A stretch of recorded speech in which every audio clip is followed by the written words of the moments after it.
Eres un perdedor, Skeletor. Ya verás quién es el perdedor. Los Amos del Universo debería ser una de las franquicias más fáciles de convertir en una película, y sin embargo, ha estado atascada en el infierno del desarrollo durante años. Los guiones se reescribieron, los directores fueron reemplazados, se anunciaron fechas de estreno y luego se cancelaron. ¿Por qué es tan difícil lograr una adaptación adecuada? Bueno, un factor importante es el simple hecho de que la franquicia está atrapada en un ciclo de reinicios fallidos. Cada pocos años, una nueva versión, un nuevo equipo, una nueva dirección, mismo resultado. Algo moderadamente exitoso que se cancela antes de que realmente pueda demostrar su valor. Para una franquicia que ha existido por casi 50 años, ¿por qué es tan difícil hacerlo bien? ¿Y por qué la mejor versión es una que casi nadie recuerda? ¡Me estoy muriendo! ¡Sálvame, Hordak, para que pueda continuar mi conquista de Eternia! A diferencia de muchas franquicias que duran décadas, los Amos del Universo tienen un problema clave en el centro de su base de fans. Quieren que el mundo sea como era cuando eran niños. La mayoría de las franquicias luchan con alguna versión de un tira y afloja entre diferentes facciones de fans que quieren que la franquicia siga distintas agendas. Pero una de las versiones más extremas de este fenómeno se manifiesta en el fandom de He-Man. Hay múltiples versiones del personaje y un concepto central en el que se suponía que debían enfocarse era la reinvención. Pero debido al éxito colosal de la serie original y a una base de fans que tiene una adicción enfermiza a la nostalgia, Mattel ha tenido dificultades para lograr que cualquier versión posterior a la encarnación inicialmente popular sea un éxito mundial. Este problema es algo que está fundamentalmente roto en el concepto principal de la franquicia, ¿o simplemente es que Mattel elige a las personas equivocadas para liderar versiones nuevas y teóricamente renovadas de los personajes que todos aman? Bueno, para entender este problema más a fondo, tenemos que volver al origen. Originalmente inspirada por un posible proyecto de licencia de Conan el Bárbaro, la futura franquicia de miles de millones de dólares tuvo comienzos bastante humildes.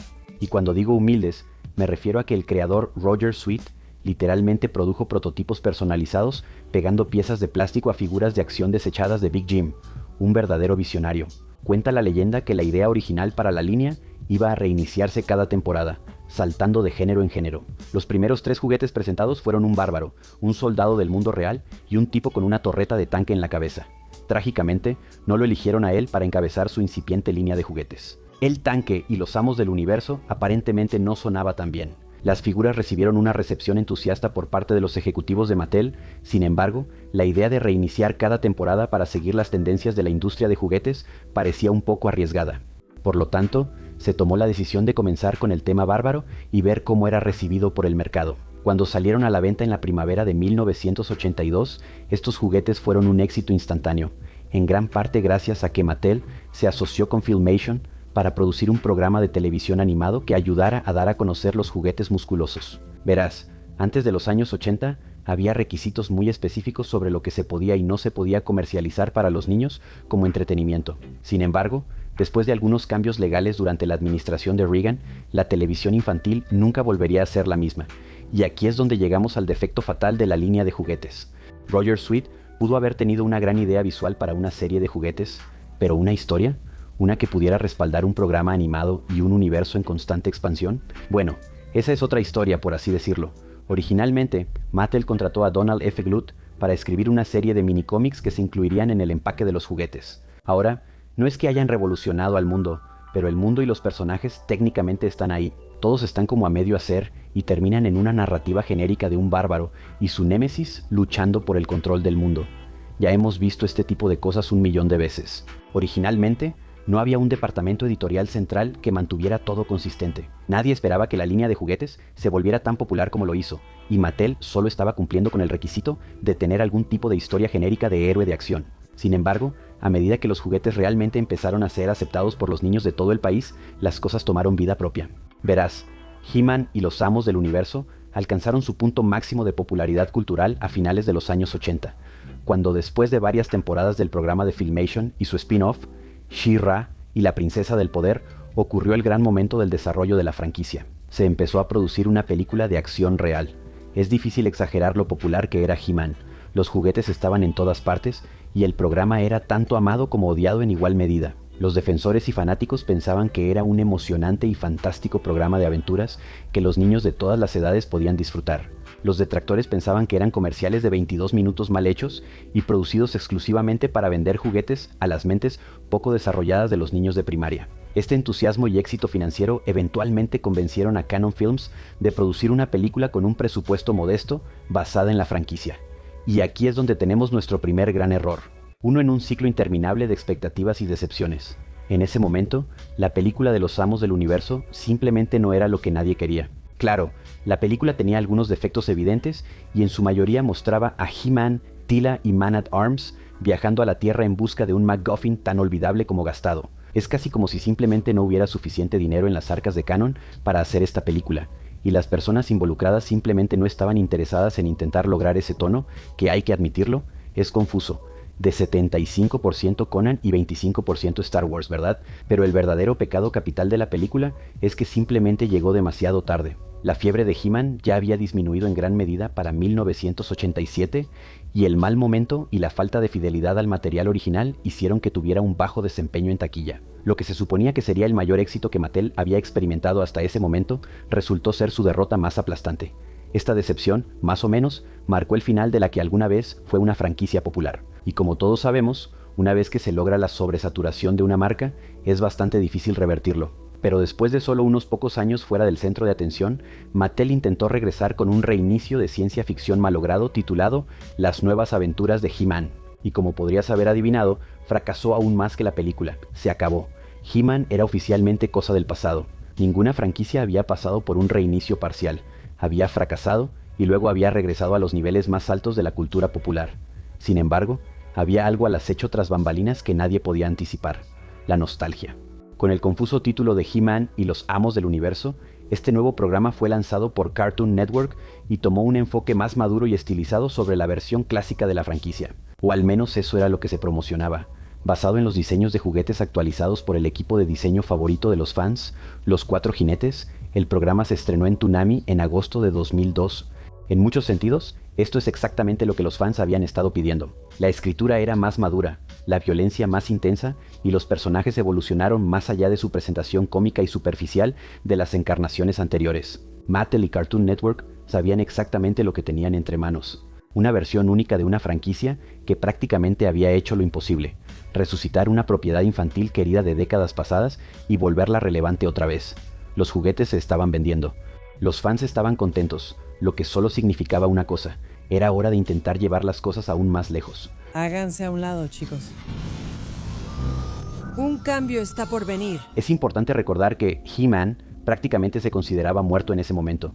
El nuevo programa tenía un objetivo simple: desarrollar y evolucionar la franquicia más allá de lo que cualquiera podría esperar que llegara a ser.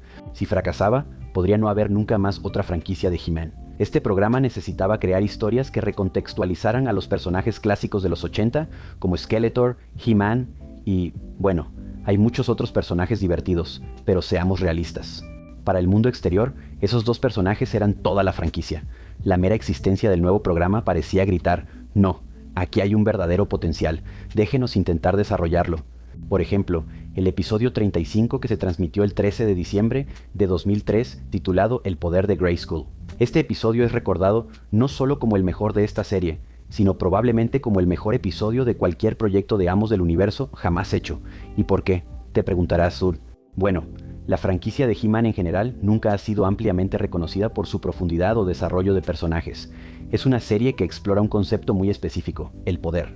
Es una fantasía de poder llevada a un nivel casi caricaturesco y literal, y este episodio intenta cuestionar esas ideas a un nivel más profundo, tanto temáticamente como desde una perspectiva de continuidad.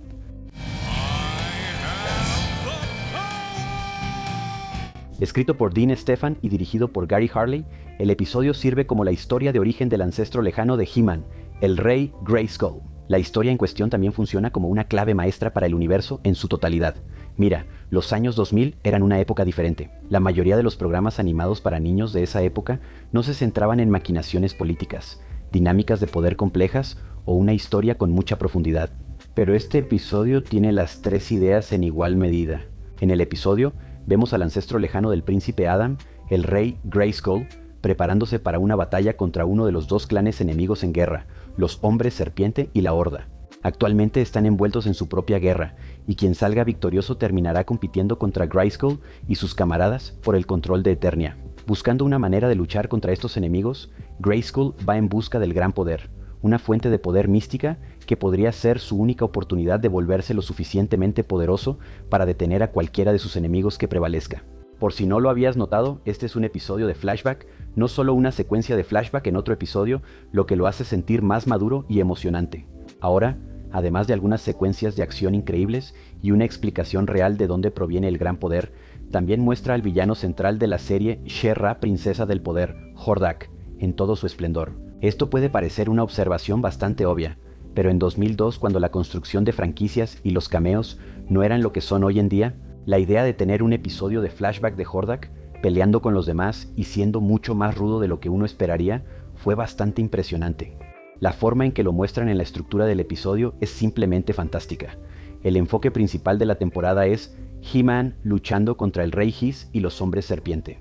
Así que, cuando se revela que Hordak no solo derrotó a Grayskull, sino también a los Hombres Serpiente en el pasado, de inmediato lo convierte en una amenaza aún más impresionante. La forma en que Stephanie y Harley manejan a Hordak te dice todo lo que necesitas saber sobre la serie. Lo hacen físicamente imponente, un hechicero magistral, y construyen la narrativa a su alrededor para resaltar el hecho de que es realmente un enemigo invencible. Para hacerlo aún más interesante, después de que Grayskull se sacrifica para empujar a Hordak y su ejército a un portal, no lo volvemos a ver hasta el episodio final de la temporada. Aparece en un final de suspenso que iba a preparar el camino para una tercera temporada en la que Hordak controlaría la mente de Skeletor y tomaría el control de Eternia. Pero trágicamente, la serie fue cancelada después de 2 temporadas. A pesar de que su duración fue recortada, los fans de la franquicia recuerdan esta versión de la serie como uno de sus mejores momentos. No solo hizo evolucionar a los personajes, sino que también llevó el mundo de los amos a lugares nunca antes vistos. Este episodio hace que el final de temporada con su suspenso sea aún más frustrante porque es un recordatorio constante de lo que pudo haber sido. Al final, esta versión salió del aire gracias al factor determinante en la mayoría de las adaptaciones de Amos del Universo, las ventas de juguetes. Las figuras de los Hombres Serpientes simplemente no se vendieron tan bien como la primera ola, lo cual es una gran decepción porque se veían geniales.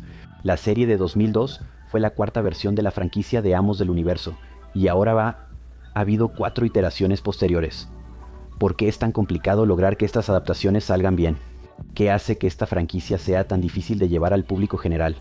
Amos del Universo no sigue fracasando porque sea una mala idea, sigue fracasando porque nadie puede ponerse de acuerdo sobre lo que realmente es. Y cuando sí funciona, ¿por qué es tan difícil convencer a la gente de que le importe? Uno de los aspectos principales de la franquicia que es difícil de lograr es el hecho de que la base de fans quiere historias serias al estilo de Espada y Brujería.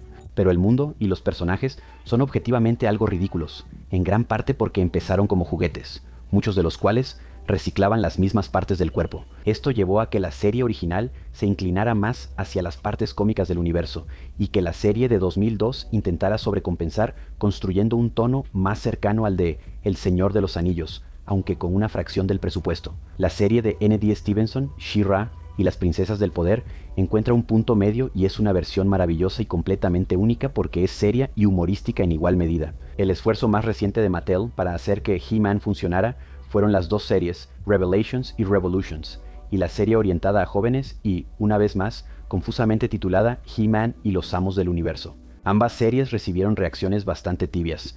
Sin embargo, lo que me parece interesante de ellas es el hecho de que produjeron una animación para adultos y una animación para niños al mismo tiempo. Mattel tiende a ser bastante conservador en su enfoque hacia estas cosas, y lo que parece un intento de hacer algo original en realidad es su intento de complacer a una base de fans de mayor edad que es muy vocal en línea. Incluso cuando intentan evitar este patrón negativo en el que están, terminan cayendo en él. Hubo muchas críticas de cierta parte de los fans de Masters cuando se aprobó She-Ra, e hicieron la vida de la creadora un infierno durante algunos años. Así que, para minimizar eso, Mattel optó por intentar atraer a esos fans dándoles una serie más madura, mientras también hacían una serie animada por computadora dirigida a introducir a una nueva generación de fans a los personajes. ¿Funcionó alguna de estas opciones realmente bien? No, la verdad. Solo el tiempo dirá cómo será aceptada la nueva película de acción real por los fans. Parece que está tomando mucha más inspiración del serie de Filmation que de las encarnaciones posteriores. Hay algunas desventajas tangibles en eso y algunos beneficios obvios. El tono también parece ser algo más cercano al show de 2002, lo que podría permitir un enfoque que combine lo mejor de ambos mundos.